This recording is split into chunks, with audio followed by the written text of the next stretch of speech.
Ang laki yun.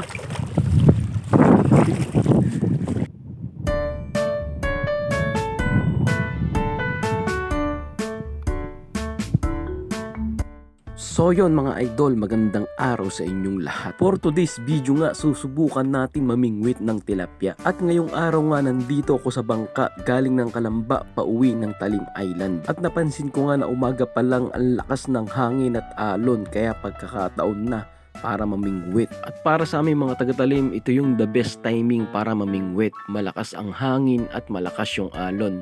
Para yung lumot sa bato na dudurog kaya dumidikit ang tilapia. At pagkadating ko nga ng bahay, kumain lang ako saglit at pumunta na ako dito para mamingwit. Habang nga ako ay naglalakad, napansin ko na naman tong water lily. Tapos na ang New Year, bakit nandito ka pa rin? Napakalaking abala nito sa mga mangingisda. May pondo na raw ang barangay, bakit ngayon andito ka pa? At ngayon nga nandito ako sa tabing dagat.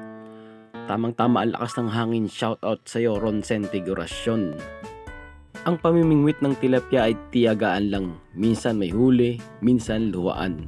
Bago yan, shoutout nga pala kay Jason Monginto at sa Vendetta Boys from New Zealand. Mga taga-Binangonan sila. Shoutout kay Jerry Boy Pajardo from Batangas City. Shoutout din kay Elizabeth Romasanta from San Jose Townhomes, General Trias, Cavite.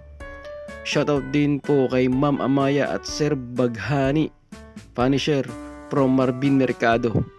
Shoutout din kay John Robles from Barangay Lungsad, Binangonan, Rizal.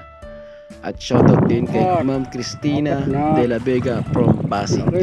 So yun lang mga idol, shoutout sa inyong lahat. So yun nga mga idol, for today's video, nakahuli ako ng 4 na piraso. Hindi ako nagkamali sa hinala ko na may didikit na tilapia, ngayong malakas ang hangin at alon. At marami pa rin hindi naniniwala na kakagat ang tilapia dito sa pae namin na lumot.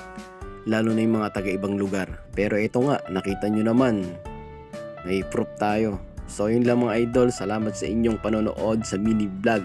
Hanggang sa muli. Bye bye!